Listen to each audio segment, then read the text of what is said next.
Depuis des générations, Pierre Richard incarnait le visage d'un chaos attachant. Avec sa tignasse blonde en bataille et sa démarche d'homme toujours sur le point de trébucher, il a fait rire des millions de personnes. Pour le monde, il était le rêveur distrait, le bouffon comique, l'homme qui ne trouvait jamais vraiment sa place. Mais si l'homme que nous pensions connaître jouait simplement un rôle, et si le vrai Pierre Richard observait tout en silence, patiemment, jusqu'à aujourd'hui. Le garçon qui refusait d'appartenir. Né le 16 août 1934 dans la ville industrielle de Valenciennes, au nord de la France, Pierre Richard Defez est arrivé dans un monde où les rêveurs n'avaient pas leur place. Sa famille était imprégnée des valeurs de l'industrie, des mathématiques et de l'efficacité, piliers du respectabilité française d'après-guerre. Son père, ingénieur et directeur d'usine, s'attendait à ce que son fils suive une voie similaire, faite de stabilité et de sérieux. Mais dès son plus jeune âge, Pierre se sentit décalé par rapport au monde qui l'entourait. Ce n'étaient ni les chiffres ni l'ordre qui l'attiraient, mais les histoires, les gestes, le silence et le rire. Dès le départ, Pierre ressentit la déception de son père. Leur relation était marquée par une distance émotionnelle et un mépris à peine voilé. Son père n'avait aucune patience pour l'art, encore moins pour la comédie. Des années plus tard, Pierre se souviendrait avec une précision douloureuse d'une phrase qui l'avait profondément blessé. « Tu n'es toujours rien devenu, alors que tes amis sont déjà des stars. » Une attaque à la fois contre son choix de carrière et son supposé échec. Cette blessure resterait ouverte pendant des années. Mais au milieu de ce froid émotionnel, une voix de foi s'est levée, celle de son grand-père. Le vieil homme, voyant peut-être une étincelle que les autres refusaient de reconnaître, dit un jour à la mère de Pierre avec une douce certitude, « Il deviendra quelqu'un. » Cette seule phrase devint une bouée de sauvetage. Chaque fois que le monde le traitait de fou, elle résonnait en lui rappelant que quelqu'un, un jour, avait cru en lui. Malgré ses penchants artistiques, Pierre tenta d'abord de se conformer. À la demande de sa grand-mère, il s'inscrivit à une école de kinésithérapie pour apprendre un vrai métier. Il obtint son diplôme et ouvrit un petit cabinet à Paris. Mais ce cabinet tenait plus du théâtre que de la médecine. Sa future épouse, Danielle Minazzoli, et son ami proche, Victor Lanoux, faisaient là souvent semblant d'être des patients. Tout cela relevait du jeu, et Pierre le savait. Les blouses blanches et les planches anatomiques n'étaient que des décors pour un homme vivant déjà entre la réalité et la scène, mais le théâtre continuait de l'appeler. Le soir, Pierre se produisait dans les cabarets parisiens, notamment sur la rive gauche. Ces lieux, l'Écluse, la Colombe, l'Olympia, étaient des foyers d'humour avant-gardiste et de satire politique. Avec Lanoux, il écrivait et jouait des sketchs fortement teintés d'absurde. Leur style s'inspirait non pas des traditions comiques françaises fondées sur les jeux de mots, mais de l'humour physique anglo-saxon. L'impassibilité de Buster Keaton, la poésie gestuelle de Chaplin et le surréalisme des premiers films muets. Le duo connut un succès modeste, mais les tensions montèrent. Leur partenariat s'effondra au milieu des années 60 lorsque Lanoux reçut une offre du Théâtre national populaire. Pierre, privé de son binôme comique, se retrouva à la dérive. Il avait près de 35 ans, 2 enfants à nourrir, une famille désapprobatrice toujours présente et aucun revenu stable. Beaucoup auraient abandonné. Mais Pierre continua à se produire, en solo désormais, et attira l'attention du réalisateur Jean-Christophe Averty, puis de Pierre Koralnik, qui le choisirent pour des émissions télévisées expérimentales. Puis, en 1968, tout changea. Yves Robert, le réalisateur français adoré pour sa finesse et son humanisme subtil, remarqua Richard dans une petite pièce de théâtre. Impressionné, il lui confie un rôle mineur dans Alexandre le Bienheureux. Le rôle était bref, mais inoubliable. Le visage expressif de Richard, sa silhouette maladroite et son absurdité douce le firent ressortir. Après une prise, Robert le prit à part et lui dit une phrase qui allait orienter toute sa carrière. « Tu n'es pas un acteur, tu es un personnage. Invente-toi. » Ce n'était pas une insulte, c'était un appel. Richard comprit qu'il n'était pas destiné à s'insérer dans les récits des autres. Il devait créer les siens, façonner un cinéma à son rythme, avec son élégance bancale, sa vision décalée du monde. C'était la permission que son père ne lui avait jamais donnée, mais qu'il avait toujours espérée. À partir de ce moment-là, Pierre Richard cessa d'essayer de rentrer dans le moule. Et le monde, bientôt, lui en serait reconnaissant. Le bouffon qui a pris le contrôle. Lorsque Yves Robert dit à Pierre Richard « Tu n'es pas un acteur, tu es un personnage », il ne provoqua pas seulement un tournant dans sa carrière. Il lui offrit une feuille de route pour se réinventer. En 1970, à 36 ans, Pierre Richard écrivit, réalisa et interpréta Le Distrait, une comédie satirique sur un publicitaire rêveur qui sème le chaos avec ses idées farfelues. Le film, modeste à l'origine, toucha immédiatement le public, séduit par sa logique surréaliste et son humour visuel. Il attira 1 500 000 spectateurs en France, un succès qui surprit même Richard. À partir de là, le bouffon prit le contrôle. Pierre refusait de laisser les autres définir son identité. Il enchaîna avec Les Malheurs d'Alfred en 1972, un conte fantaisiste sur un homme malchanceux dont les tentatives de suicide échouent systématiquement. Le film avait des accents autobiographiques, teintés de mélancolie et d'autodérision. La même année, il sortit Je ne sais rien, mais je dirai tout, qui ridiculisait l'industrie de l'armement et la droite politique sous une apparente anarchie burlesque. Ce n'était pas de simples comédies, c'étaient des contes subversifs. Pourtant, la critique ne voyait que les chutes. Puis vint Le Grand Blond avec une chaussure noire, réalisé par Yves Robert. Richard y incarnait François Perrin, un violoniste pris pour un espion à cause d'un détail vestimentaire absurde. Une chaussure noire. Le film fut un phénomène, attirant 3,5 millions de spectateurs et remportant l'Ours d'argent au Festival de Berlin. Pierre n'était plus une étoile montante, il était devenu un roi du box-office. Mais ce succès ne fit rien pour atténuer le mépris des critiques. Des émissions comme Le Masque et La Plume, institution de la radio française, ridiculisèrent ces films comme étant puérils et répétitifs. On le traitait de bouffon, d'homme à un seul gag. Pour un artiste qui idolâtrait la poésie gestuelle de Chaplin et la dignité tragique de Keaton, cela faisait mal. Richard voulait qu'on reconnaisse non pas qu'il tombait, mais qu'il chorégraphiait ses chutes avec sens. Son inspiration avait toujours été enracinée dans le silence, celui de l'âge d'or du cinéma, où le geste disait plus que les mots.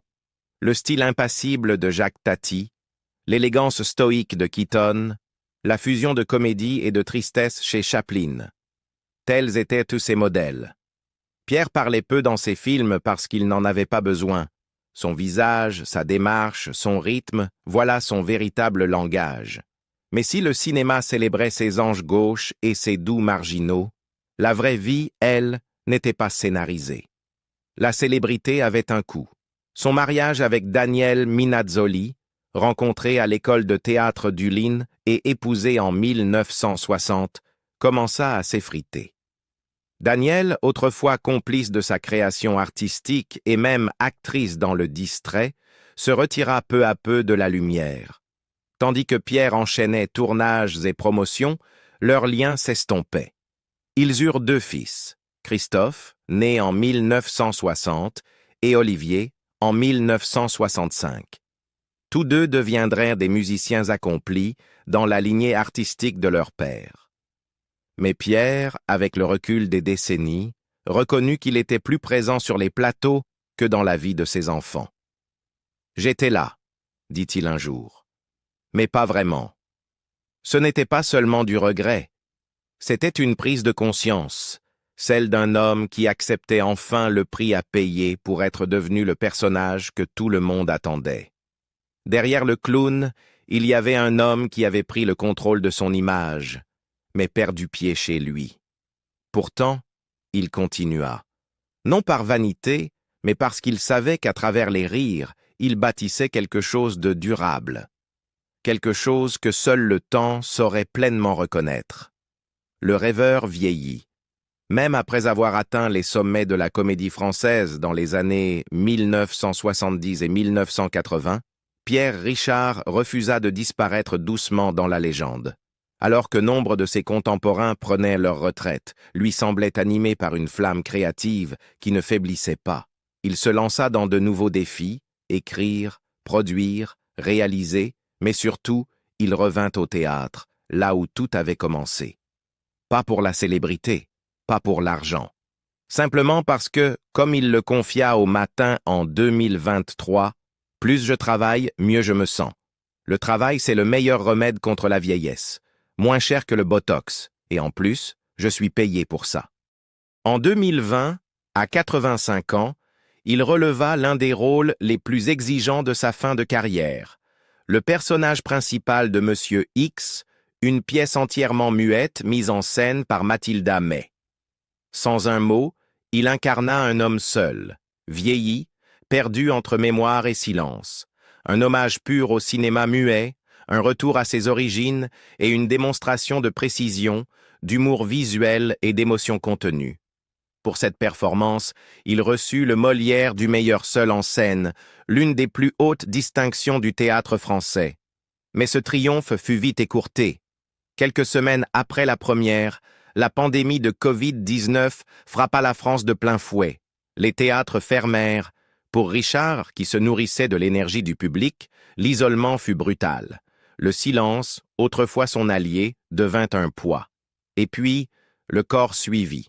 Des décennies de chutes calculées, de gestes physiques et de numéros burlesques finirent par laisser des traces. L'arthrose s'installa dans ses genoux, et chaque pas devint douloureux. Il révéla en 2021 qu'il ne pouvait plus marcher plus de 100 mètres sans souffrir. Le danseur du désordre était désormais un homme appuyé sur des cannes. En septembre de cette année-là, il assista aux obsèques de son ami Jean-Paul Belmondo, apparaissant en public avec des béquilles. Les tabloïds se déchaînèrent. France Dimanche publia une alarmiste le présentant comme « condamné par la maladie ». Pierre, d'ordinaire discret, répondit avec colère sur Twitter « Assommé par l'article de France Dimanche. Mon problème n'est que mécanique. Arthrose du genou. Je vais bien. » Une réponse sèche, teintée d'ironie, mais aussi d'une lassitude profonde. Lassitude d'être traité comme un homme fini, alors qu'il ne l'était pas. Oui, il souffrait. Oui, il avait vieilli. Mais il n'en avait pas fini. Au contraire, il préparait déjà son retour sur scène. Plus tard cette même année, il lança « Je suis là, mais je ne suis pas là ». Un seul en scène semi-autobiographique mêlant silence, comédie et mélancolie. Une performance exigeante, autant sur le plan physique qu'émotionnel. Il plaisantait « En coulisses, je boite. Mais dès que la lumière s'allume, je ne sens plus rien. » Avant d'ajouter aux Parisiens « Sur scène, je ne ressens rien. » Jusqu'à ce que le rideau tombe. Même si son genou limitait ses déplacements, il restait ouvert à prolonger l'aventure.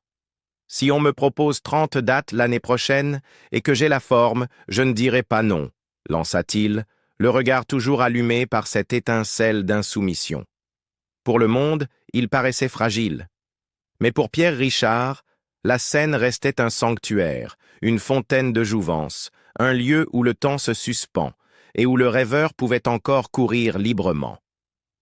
Scandale et silence, une erreur à 90 ans.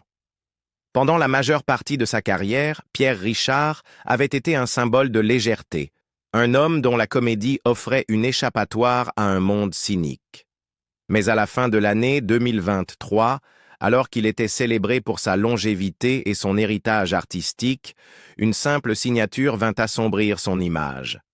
Tout commença le 25 décembre 2023, lorsque le Figaro publia une lettre ouverte, devenue depuis tristement célèbre, en défense de Gérard Depardieu, alors mis en examen pour plusieurs accusations d'agression sexuelle.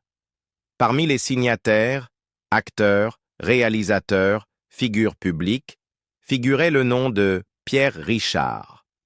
Le texte dénonçait le traitement médiatique réservé à Depardieu, invoquant le principe de la présomption d'innocence et décrivant l'acteur comme victime d'un lynchage idéologique.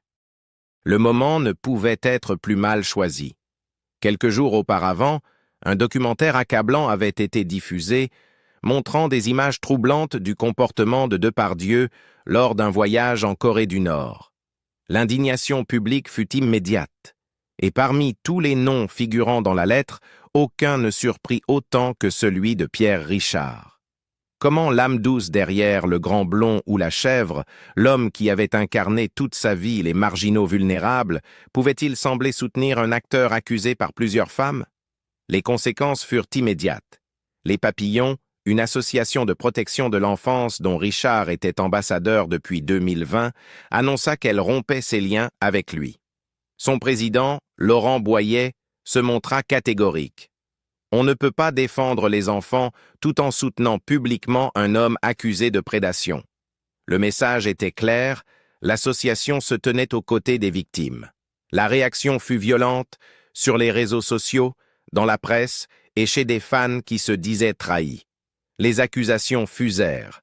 Richard aurait choisi la loyauté à l'amitié plutôt que la morale, ou pire, se serait montré complice en minimisant des actes graves. L'homme qui avait bâti sa carrière sur l'innocence se retrouvait soudain dans la peau du vieil homme mal avisé. Mais quelques jours plus tard, le 31 décembre, Pierre Richard brisa le silence. Dans un communiqué public soigneusement rédigé, il expliqua avoir signé la lettre en croyant défendre la notion de justice équitable et non la culpabilité ou l'innocence de quiconque. Il affirma ne pas avoir compris la portée idéologique du texte ni les intentions politiques sous-jacentes. « Je crois en la présomption d'innocence », écrivit-il, « mais je ne cautionne pas le mal, je soutiens les victimes. » Son mea culpa était sincère, teinté de regret. Mais cela ne suffisait pas à effacer les dégâts. Pour un homme dont la réputation reposait sur la bonté, la naïveté et une certaine morale poétique, le scandale paraissait profondément dissonant. Il révélait aussi une vérité brutale sur la vie publique. L'âge n'immunise pas contre les conséquences. À 90 ans, même une erreur involontaire peut coûter cher. Ironie du sort, la signature n'était même pas la sienne. Quelques jours après ses excuses, le journaliste Bruno Segré révéla un rebondissement. Le Pierre Richard, qui figurait dans la lettre, n'était pas l'acteur, mais un homonyme, un ancien banquier, ex-PDG de Dexia. Une méprise tragique. Mais à ce moment-là, le mal était déjà fait. Malgré cela, Pierre Richard choisit de ne pas retirer ses excuses. Il assuma ses mots, préférant l'intégrité à la justification. Même si c'était une erreur, je ne regrette pas d'avoir clarifié ma position, déclara-t-il aux Parisiens début 2024. Le scandale finit par s'estomper, mais il laissa une trace. Non pas sur sa légende d'acteur, celle-ci restait intacte, mais sur la perception d'invulnérabilité. Pour la première fois, le public découvrait que même les figures les plus aimées peuvent trébucher dans un monde devenu impitoyable. Et que parfois, le silence n'est pas d'or. C'est juste l'espace où une vérité plus profonde attend d'être entendue. Une famille retrouvée, un héritage réinventé. Dans le crépuscule de sa vie, Pierre Richard a trouvé ce qu'il craignait de ne jamais atteindre. La paix. Après des décennies passées à incarner des personnages maladroits, rêveurs et décalés, l'homme derrière le chaos a enfin appris à ralentir. Et simplement rester immobile, entouré des siens. Ses deux fils, Christophe et Olivier, sont nés au sommet de sa gloire.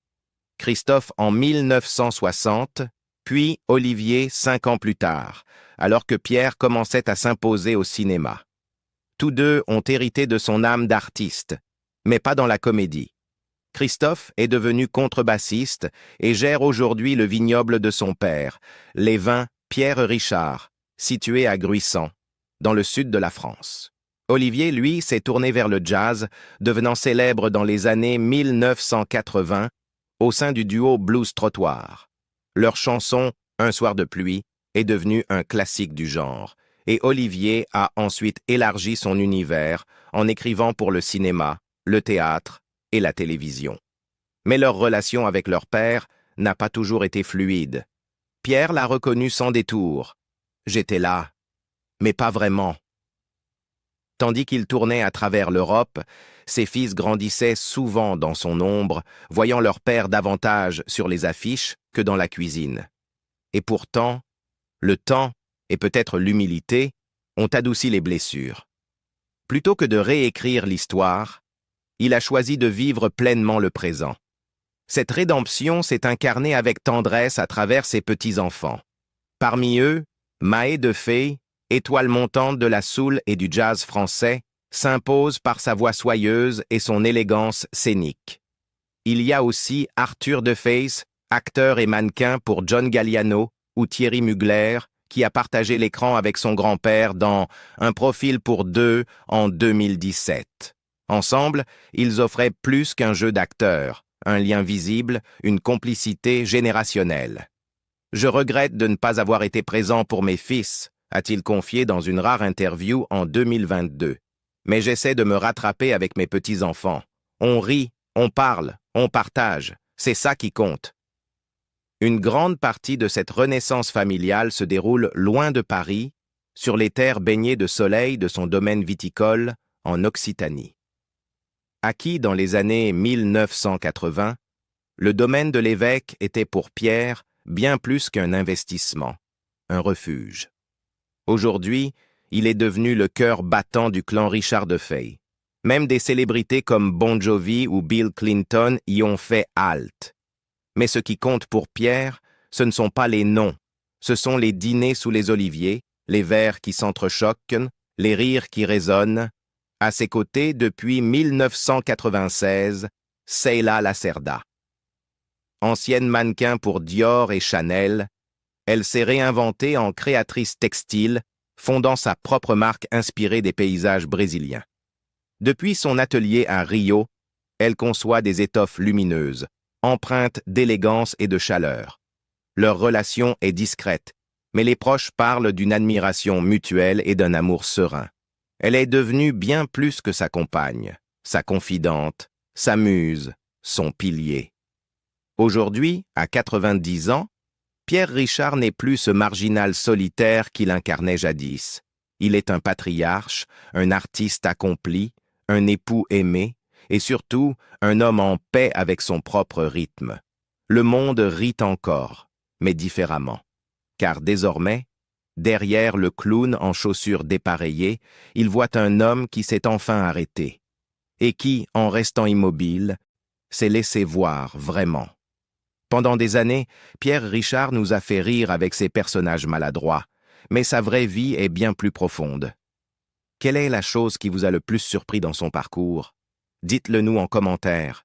Et si cette vidéo vous a plu, n'oubliez pas de liker, partager et vous abonner pour découvrir d'autres légendes du cinéma.